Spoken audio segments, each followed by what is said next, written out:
जिसके अंदर प्रेम की दृष्टि होती है वही गहन उतर सकता है। जैसे मैंने कहा कि हृदय का बड़ा होना बहुत ज़रूरी है, लेकिन इसका अर्थ ऐसा नहीं कि आप अपने हृदय को बड़ा करने के लिए अवास्तव तरीके से दान पुण्य करें, चोरों को भी दान करें, और जो बहुत से गुरु बन के घूमते हैं उनको आप दान करते फिर। धर्म की व्याख्या कृष्ण ने जितनी सुंदर की है मेरे ख्याल से कोई भी नहीं कर पाया होगा, कारण वो एक बड़े भारी होशियार डिप्लोमैट थे। उन्होंने कर्ण के जीवन में बताया कि कर्ण बहुत दानशूर थे, बहुत दानी थे, अत्यंत धार्मिक, हर समय पूजा पाठ आदि में व्यस्त रहते थे, और वो पांडवों के सबसे बड़े भाई क्षत्रिय थे। लेकिन जिस वक्त उनका पांव युद्ध में चक्र में फंस गया, उस वक्त अर्जुन ने अपना गांडीव उनके ऊपर उठाया। उस वक्त उन्होंने चुनौती दी। कर्ण ने कहा कि अर्जुन, तू भी वीर है और मैं भी वीर हूँ, और हम क्षत्रिय हैं, और एक निहत्थे वीर पर दूसरे वीर का हथियार उठाना धर्म में मना है। कृष्ण ने तब अपनी ये उंगली आगे करके कहा कि इसे तू मार। अहिंसा की बात नहीं करी, इसे तू मार। जिस वक्त द्रौपदी की लाज उतारी जा रही थी, तब इनकी वीरता कहाँ गई थी? तब ये कहाँ थे? इतनी धर्म की सुंदर व्याख्या, आपकी वीरता, आपकी दानशूरता, आपका धर्म, सब कुछ एक तरफ, और एक स्त्री की लाज बहुत बड़ी चीज है। उसी कृष्ण के भारतवर्ष में अगर हम देखें तो धर्म के नाम पर ही स्त्री के साथ जो अत्याचार हम लोग कर रहे हैं, वो क्या हम अपने को भारतीय कहलाने के लायक हैं?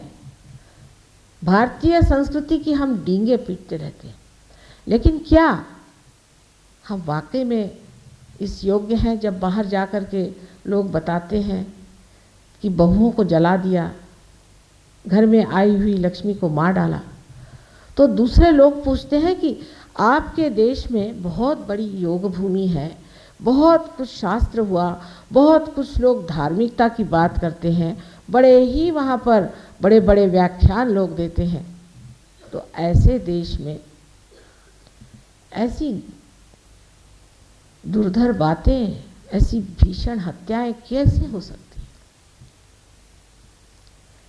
क्या जवाब है हमारे पास इसका? एक ही जवाब मैं देती हूँ कि श्री कृष्ण ने कहा था कि योग क्षेम वहाम्याम, इसमें भी पकड़ है, योग क्षेम वहाम्यम, पहले योग होना चाहिए, फिर मैं इनका क्षेम देखूंगा। उन्होंने क्षेम योग क्यों नहीं कहा? पहले योग होगा तब मैं इनका क्षेम करूंगा। ये धर्म की व्याख्या है कि प्रथम आप योग को प्राप्त हो। अगर आप भारतीय संस्कृति की इतनी बढ़ाई करते हैं तो सबसे बड़ी चीज़ भारतीय संस्कृति का सबसे महान तत्व एक ही है कि आत्म साक्षात्कार को प्राप्त होना। अपने चित्त का निरोध बताया गया है, अष्टांग योग बताए गए हैं, अनेक विधियां बताई गई हैं। किस लिए? कि आपको आत्म साक्षात्कार प्राप्त हो। लेकिन देखिए कि कितने लोग इधर नज़र करते हैं। ईसा मसीह ने यही कहा कि आपका फिर से जन्म होना चाहिए, पर कितने ईसाई इस बात को सोचते हैं? बपतिस्मा कोई भी आकर के सर पे हाथ रख के कह देता कि तू ईसाई हो गया। ऐसे ही हमारे यहाँ किसी भी आदमी के गले में यज्ञोपवीत किसी ब्राह्मण ने लाकर डाल दिया, हो गया ब्राह्मण। कौन है ब्राह्मण? जिसने ब्रह्म को जाना वही ब्राह्मण है। ब्राह्मण को द्विज कहा जाता है, द्वि जायते सा द्विजा, जो दूसरी मर्तबा पैदा हुआ है। माने जिसका दूसरा जन्म हुआ है उसको द्विज कहते हैं, पक्षी को भी कहते हैं और मनुष्य को भी कहते हैं, कि पक्षी पहले अंड रूप से आता है और उसके बाद उसका जब दूसरा जन्म होता है तो पक्षी हो जाता है।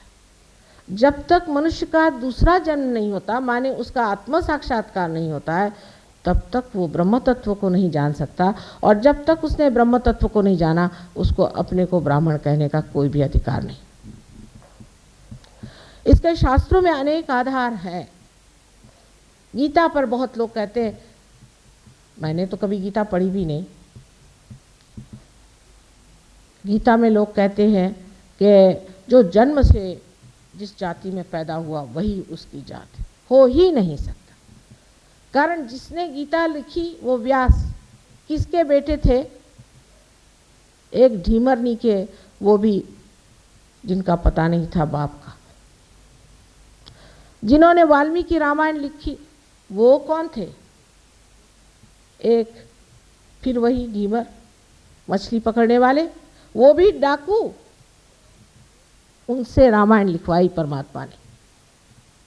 जिन्होंने शबरी के बेर खाए झूठे, जिन्होंने विदुर के घर जाकर के साग खाया, इन सब अवतारों को समझने के लिए पहले ये समझ लेना चाहिए कि ये जो बाह्य के हम लोगों ने तरीके बनाए हैं कि तुम इस जाति के, तुम इस पंथ के, ये सब मनुष्य ने बनाए हुए बेकार के कारनामे हैं। यही हमारे जेल हैं जिनमें हम रहते हैं और बहुत संतुष्ट हैं कि हम इस धर्म, इस संप्रदाय के हैं। सारे संप्रदाय एक बुद्धि का ही खेल है, जिसे कि मेंटल प्रोजेक्शन कहिए, जो कि सब तरफ नहीं फैलता है, सिर्फ एक दिशा में जाता है और फिर लौट के चला आ जाता है। जितनी भी इस तरह की धारणाएं हैं ये अधर्म की है, धर्म की हो ही नहीं सकती। जो एक इंसान को दूसरे इंसान से हटाता है या किसी भी बात से ये कहता है कि हम उनसे ऊंचे और वो हमसे नीचे हैं, वो धर्म नहीं हो सकता। आज अपने देश में एक क्रांति की ज़रूरत है, बहुत बड़ी क्रांति की ज़रूरत है, जहाँ कि हम आत्मिक ज्ञान को प्राप्त करें। इस सस्य श्यामला भारत भूमि पर जहाँ हमारा जन्म हुआ है, ये वास्तविक में ही योग भूमि है, इसमें कोई शंका की बात ही नहीं है। लेकिन जब हमने अपने आत्मा को ही नहीं पाया, तो सिर्फ ये योग भूमि कहने से आप इस योग भूमि के पुत्र नहीं हो सकते। योग को आपने जब प्राप्त नहीं किया तो आप इस योग भूमि को क्या, ये तो ऐसे ही आप रास्ते पे घूमते फिरते रहते हैं, इस पे तो कुत्ते बिल्ली सभी घूमते फिरते हैं। लेकिन अगर आप इसके वास्तविक में ही एक गौरवशाली पुत्र है तो आप में योग स्थापित होना चाहिए। बातें करना और धर्म के नाम पे इसको त्यागना उसको त्यागना या किसी से कुछ लूट मार करना, ये किसी भी तरह से धर्म नहीं है। और एक बड़ी ग्लानि की बात है कि बाह्य के देशों में हम लोगों के बारे में जो चित्रण दिया जाता है वो अत्यंत कलुषित है।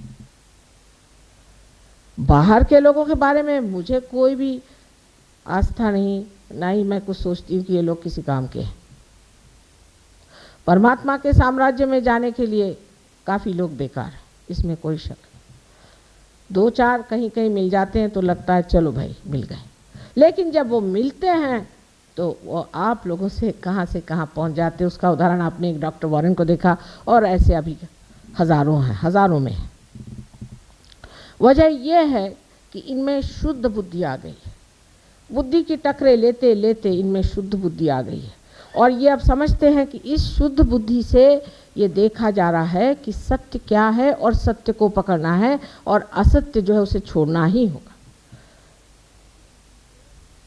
ये कहिए कि इनकी विल पावर, आत्मशक्ति इतनी ज़बरदस्त होती है कि एक बार जब इन्हें सत्य मिल जाता तो उसे इस तरह से पकड़ लेते हैं।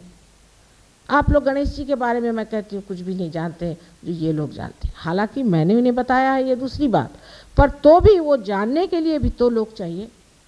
हाँ तो जब आई है हिंदुस्तान में तो मेरे बाप को बीमारी है, मेरे माँ को बीमारी, तो मेरे फलाने को बीमारी, माँ इनको ठीक कर दीजिए, या तो कुछ पैसा दे दीजिए, या तो कुछ नौकरी दे दीजिए।